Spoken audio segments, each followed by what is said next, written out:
This episode of the Cascadian Beer Podcast has been made possible by the BC Ale Trail. Arrive thirsty, leave inspired at bcaletrail.ca.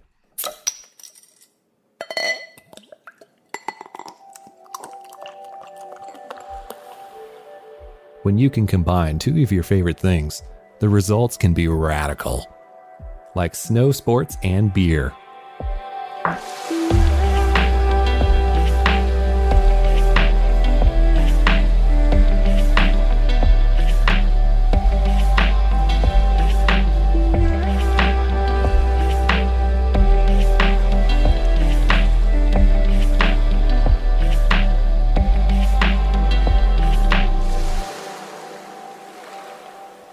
Welcome to the Cascadian Beer Podcast. My name's Aaron and I'm a Cascadian. In this podcast series, I profile the unique breweries of Cascadia, a region that has a strong presence on the international beer scene.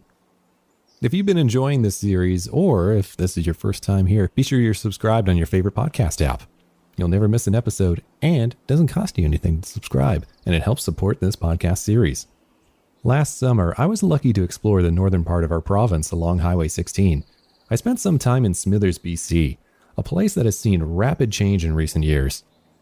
Smithers is not home to just one, but two breweries. One of them being Bulkley Valley Brewing. Dave Harris, part owner of Bulkley Valley Brewery. All right, and how long has you been open here? We've been open since March 17th, so St. Patrick's Day is our anniversary from now on. All right. We weren't quite ready to be open, but we had two beers ready. Not what we wanted to present right away to everybody. We wanted a full flight of 4, but it was St. Patrick's Day and we had beer. Yeah.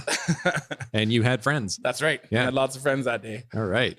And how did beer find you? Well, Jeff, our brewer, has been brewing for quite a while now, home brewing and just trying to figure out a way to make it into the industry. And myself, I own a ski shop and I was looking at something to kind of bolster my summer business. Skiing and snowboards don't really sell too well in summer.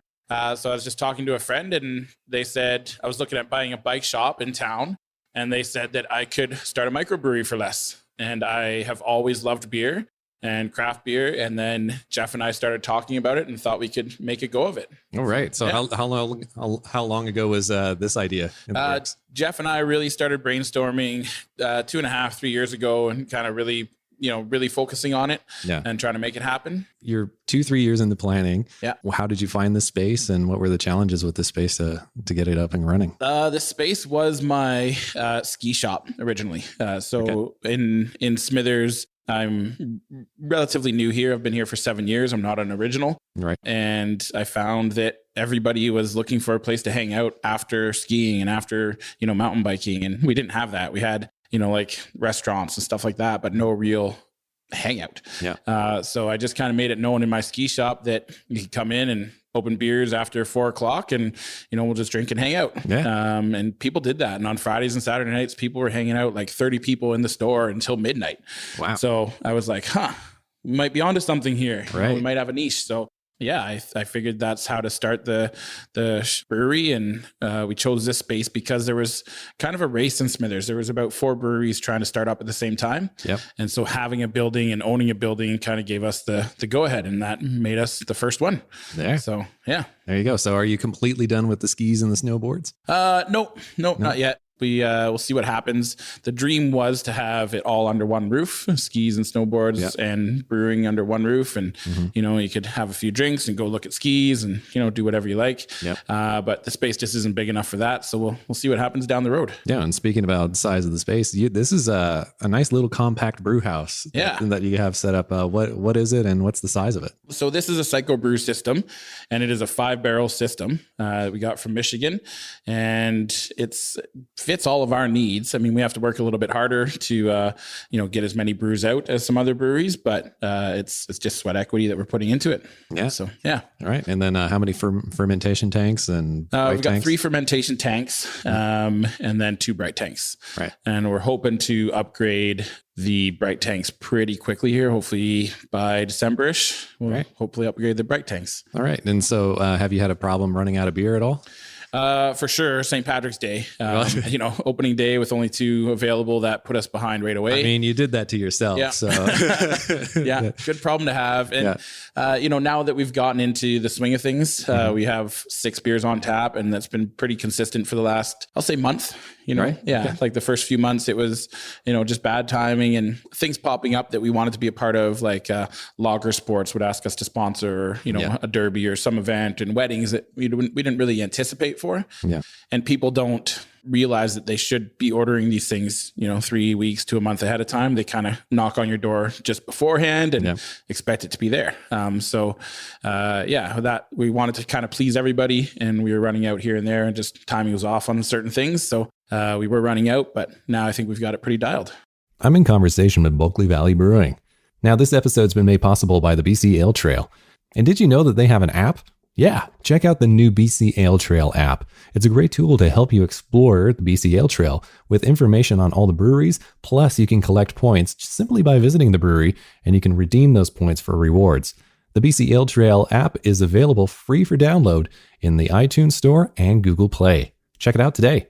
All right, let's jump back into conversation with Bulkley Valley Brewing. Right. And then what was the response after St. Patrick's Day once you officially opened? How did the community receive you? People loved it. We were pretty busy in here for, probably 3 weeks straight. It was jam packed in here. We only have a 40-seat capacity, but we have 150 capacity standing room. Right. And we didn't have 150, but we definitely were in the 80s and 90s range. And if you could imagine 80 to 90 people in there, it was awesome. It's a great tasting room, but that is also a small space. Yes. So. Yeah, absolutely. So And what are some of the challenges of being a brewery this far north? Just kind of creating and educating people, creating the scene and educating people about beer. We have a Pilsner right now that is, we put some wheat in it and it made it a little bit hazy, and people look at it and they're like, oh, that's not a Pilsner. It's not clean, and it's just, well, that's our take on a Pilsner, and we did that for a reason. And it's just kind of having those conversations with people, and then breaking down the IPAs. People up here, the IPAs that typically make it up to our liquor stores are like the super one, the hop crazed and the hoperation, all that stuff. And, triple and double hopped IPAs. And people think that that's all IPAs. So we had to start with a pretty low IBU on our IPAs. We started with I think it was 21 we started at, and now we've gradually every brew, we've got it up to 61. So, a good, nice number. Right. And then is there been a fan favorite so far? Our IPA is definitely the best seller. Right. Yeah. We've had, Jeff does some really good experimental beers. We had a Haskap wheat ale, and Haskap berries we have a local Haskap farm, which was pretty cool.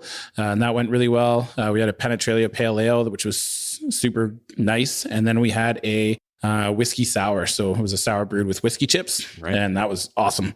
Right. So those have been the kind of 3 notable ones that we've had. And then the IPA and our Ular Stout, which we took off for the summertime, but people loved it in the last few winter months. So, right. So if somebody was wanting to come down and visit you, or come up and visit you guys here in Smithers, besides your brewery, what are some other great local attractions that you would recommend to somebody? Smithers is really, kind of starting to become a thing. It's really neat to see. I've been here for 7 years, and things are changing pretty drastically in the last 3. 2 breweries, 3 new restaurants that are all really good. So Roadhouse Restaurant is fantastic. Their whole thing is comfort food well traveled. Right. And one of the owners there spent 15 or 18 years traveling the world.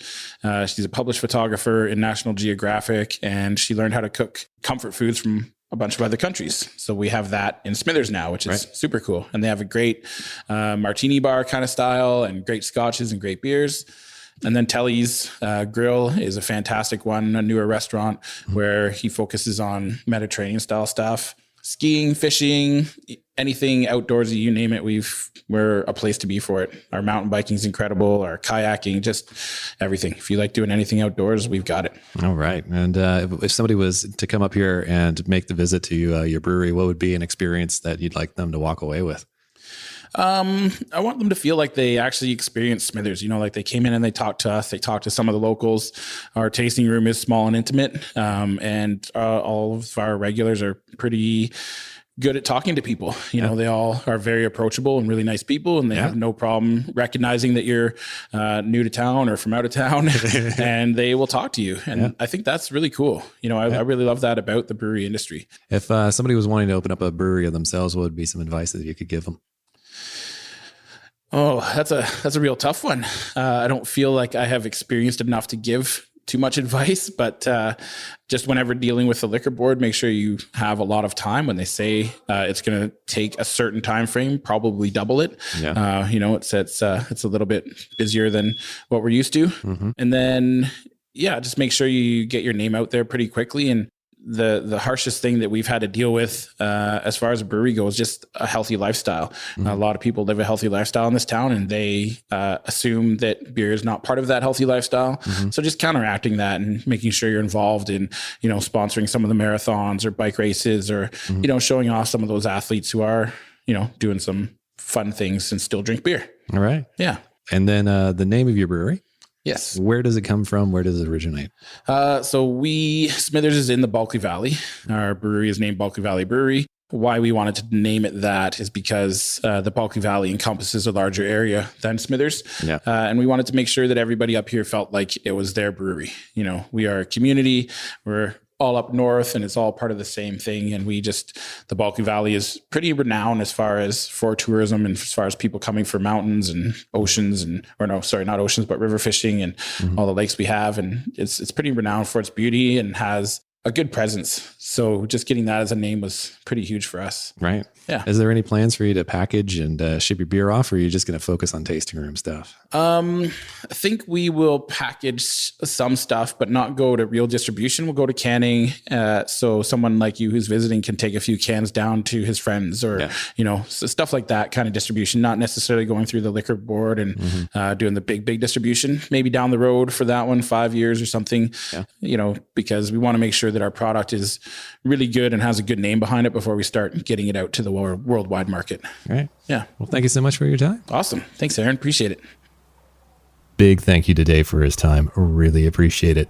And so that's it. I covered both breweries in Smithers, Bulkley Valley and Smithers Brewing Company. Smithers Brewing Company was on a previous episode, so if you missed that, be sure to go into the archives and check it out. Big thank you to the BC Ale Trail for making this episode possible, as well as Northern BC Tourism. They really looked after me on that trip, and can't thank those guys enough. If you enjoyed this podcast series, please leave a review if you can on your favorite podcast app, and be sure you're subscribed. If you want to follow us along on social media, you can at facebook.com/Cascadian Beer, on Twitter at Cascadian Beer, and on Instagram at Cascadian Beer Podcast. For more information about this podcast series, you should head to the website at cascadian.beer. My name's Aaron, and thank you so much again for listening. I really do appreciate it. And until next time, remember, support your local.